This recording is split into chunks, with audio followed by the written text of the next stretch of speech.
All right, everybody, welcome back for another deep dive with us. Yeah, it's great to be back. You know, we've been looking into this Joe Rogan interview with Donald Trump, Yeah, and fascinating I stuff. thought it'd be fun to kind of dig into Uh, some of the things that he had to say. Absolutely. And you know, one of the things that really stood out to me was Mm. when he was talking about this transition from Yeah. businessman and reality TV star Yeah. to president of the United States. I mean, what a wild transition. Talk about a Yeah. change. I mean, to go from, the world of business Yeah. and entertainment Right. to the highest office in the land. Yeah, and the thing is, he's going in Right. with no Yeah. political experience. None whatsoever. He's never held an elected office. It's unprecedented, really, when you think about it. Completely unprecedented. Yeah. Almost all presidents have been either career politicians Right. or generals. You know, they've come up through the ranks Yeah. in one way or another. Absolutely. And Trump is just this complete outsider. right. And he talks about that. He Yeah. talks about how he felt like that Mhm. was both an advantage and a disadvantage. Okay. I'm curious. How was it an advantage? Well, he believed that Let's see it from that his lack of experience in politics Yeah. meant that he wasn't beholden to Yeah. any special interests. Interesting. He didn't owe any favors, Right. He could come in and kind of shake things up and Yeah. do things his own way. And he makes the argument too that his business experience Yes, really prepared him for this. absolutely. He saw it as a strength. Yeah. He said, "Look, I've negotiated deals. Mhm. I've made tough decisions. Yeah. I know how to get things done." He's used to that world of like high stakes decisions Right. and Yeah, being decisive. exactly. And he thought those skills would translate well Correct. to the political arena. But what about the disadvantages? Well, obviously, Yeah. not having that background in government meant that he didn't have the same kind of Right. institutional knowledge Right. or relationships Right. that other presidents might have had coming in. Right. He didn't have that network of people that had already been there and done that. Exactly. And he really had to learn on the fly. So how did that play out? Like when he gets into office? Well, one of the first challenges he faced was appointing his cabinet. Right. He had to fill thousands of positions. Oh my God. And he had no experience with this. Right. He had no idea who these people were. Okay, so how did he go about it? I mean, Well, he talks about this in the Rogan interview. yeah, He says it was a nightmare. really. He said, everybody wants these jobs, but they all act like they don't. Okay. It's all this kind of like A game. a political game. Yeah. They're all like, oh no, I don't want to serve. Right. Right. But secretly, they're all vying for these positions. Oh, that's interesting. Okay. And he even tells this story about Yeah. Phil Ruffin, Okay. who's a Las Vegas businessman. Okay. And Ruffin warned him about John Bolton. Oh, wow. He said, don't appoint John Bolton. He's a disaster. Oh, man. Okay. So he was getting advice, but. Yeah, but how do you know who to trust? Right. Right? Because everybody's got their own agenda. Oh, yeah. Well, let's get into that a little bit later. Yeah. But I want to rewind a bit because Yeah. he talks about this experience of like going to the White House for the first time as president and driving down Pennsylvania Avenue. And Right. he describes it as surreal. Yeah, I bet it was. I mean, Can you imagine? can you imagine that? I mean, it's one thing to visit the White House Right. as a tourist, Yeah. but to actually be the president, And yeah. to be driving down that street With all the security. and knowing that you're the most powerful person in the world, Yeah, that's got to be mind-blowing. it's got to be absolutely mind-blowing. He talks about being surprised by how beautiful the White House was. Oh, really? He said he expected it to be more Oh. functional, Okay. more like an office building. Interesting. But he said it was actually stunning. He was really impressed by the architecture and the history. That's interesting. I would think he'd be used to, like, opulent things. You would think, Yeah. right? Yeah. He owns golf courses and casinos. Exactly. He's not. But the White House is different. It's Yeah. got this weight of history. Yeah, It's been the home of so many presidents. absolutely. And it's seen so many world-changing events. I mean, it's a museum, it's a home, and it's Yeah, it's all of those things. the office of the president, all wrapped up in one building. He talks about visiting the Lincoln bedroom Yeah. and feeling this connection to Lincoln. He said he was standing there looking at Lincoln's hat and his boots, Wow. and he just felt this overwhelming sense of history.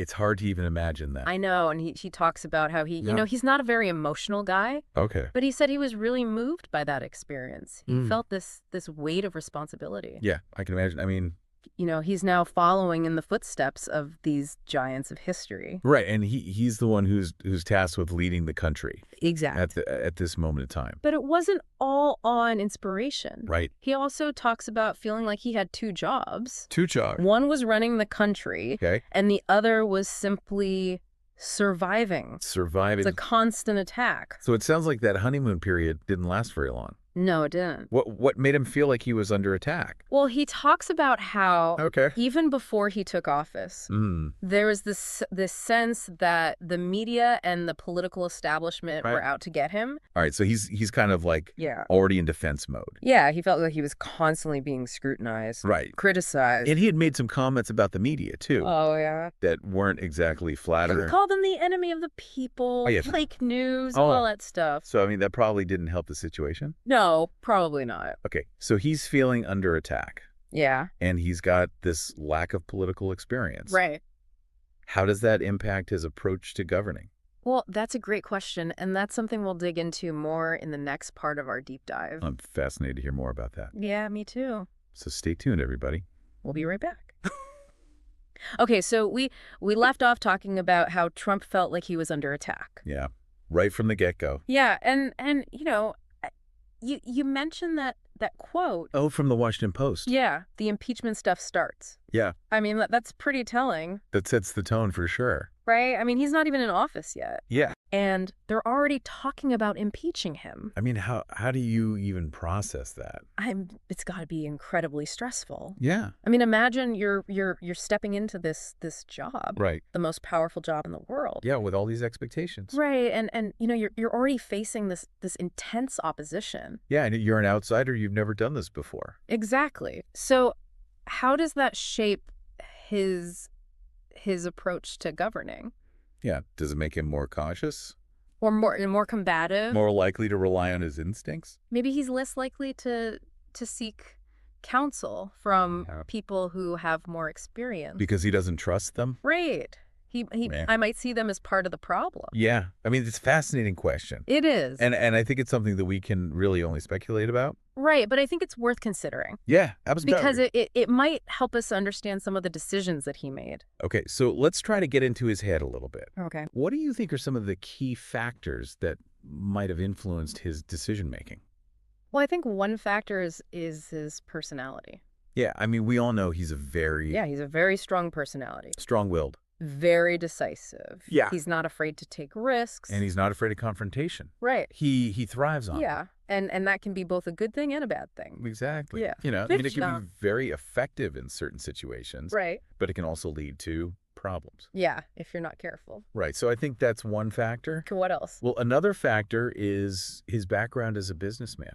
Okay, let's talk about that. He came into office with this very transactional view of the world. Okay, so he's approaching politics like it's a business deal. Yeah. He sees it as a negotiation. He wants to win, Right. He wants to get the best deal for America. and he's not afraid to walk away from the table. Exactly. And that's a very different approach from Yeah. most presidents who tend to see diplomacy as more of a collaborative process. All right, they're trying to build consensus. Yeah, they're trying to find common ground. Trump is more like, Trump is more like, I'm going to make you an offer you can't refuse. right, and if you don't take it, Then I'm walking away. I'm going to go make a better deal with somebody else. Exactly. And that can be very disruptive. Okay, so his personality, his business background, Yeah, those are two big factors. I think so. What else? Well, I think a third factor is his sense of being under attack.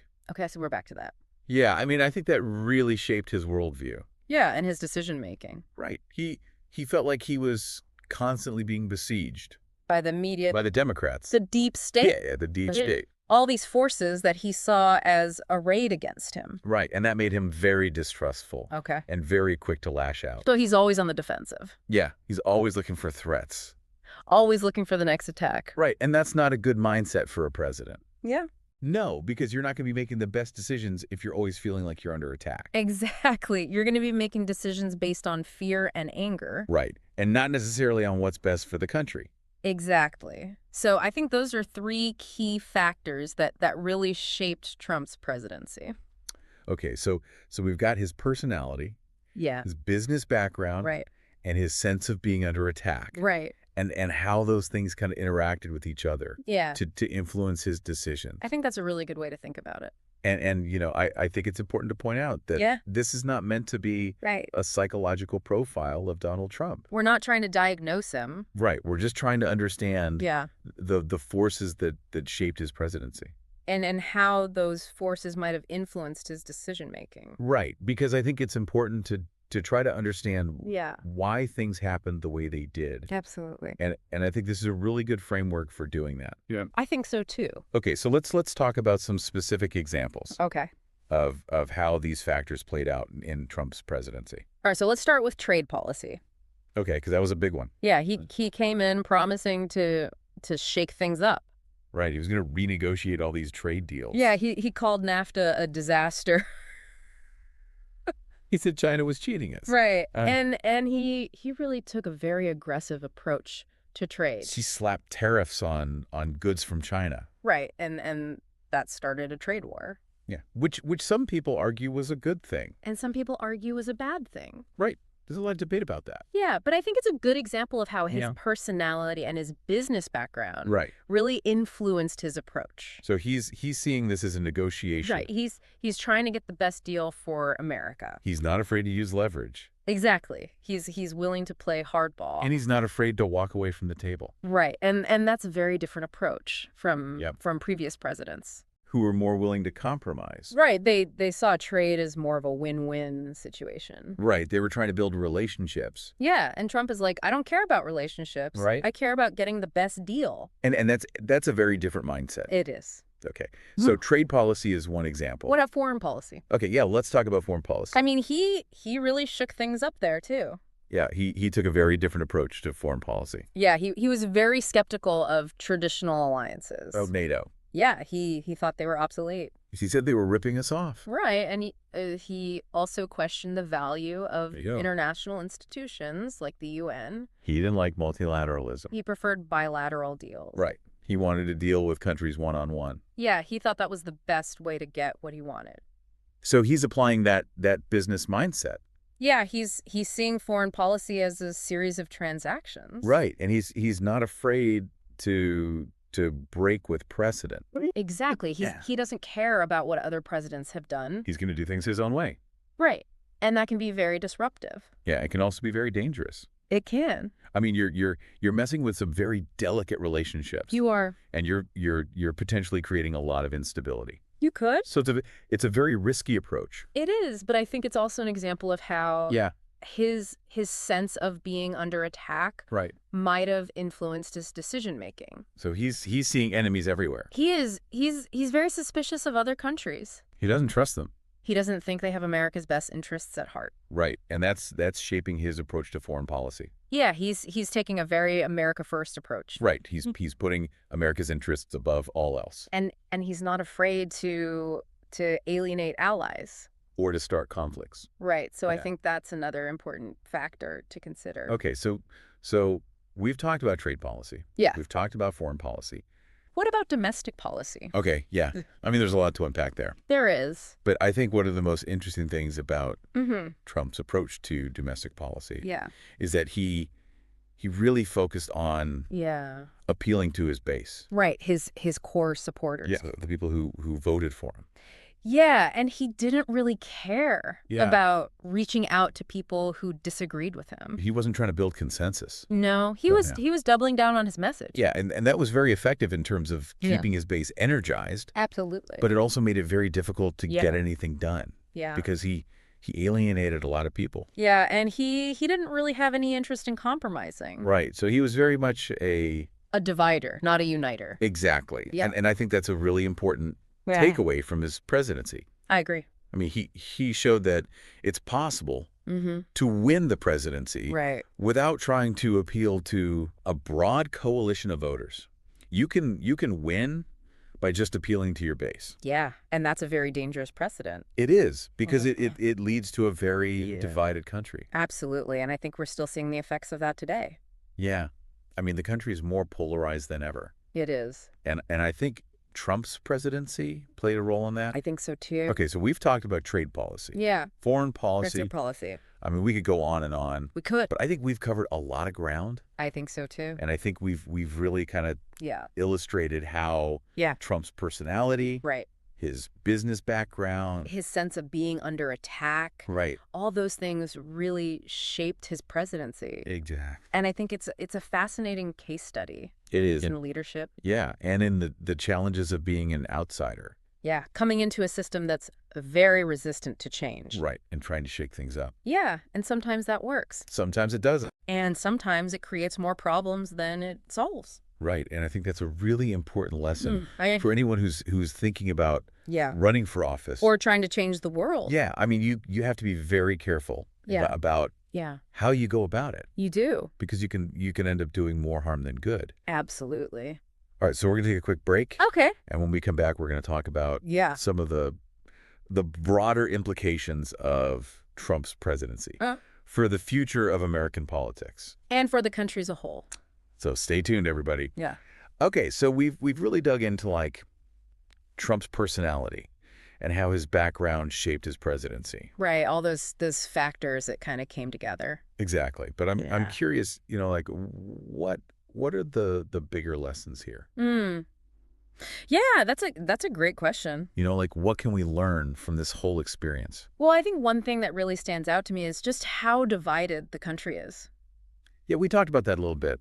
Right. And I think Trump's presidency really exacerbated those divisions. Yeah, I think he definitely tapped into some deep-seated anxieties and resentments. Yeah. And he kind of exploited them for political gain.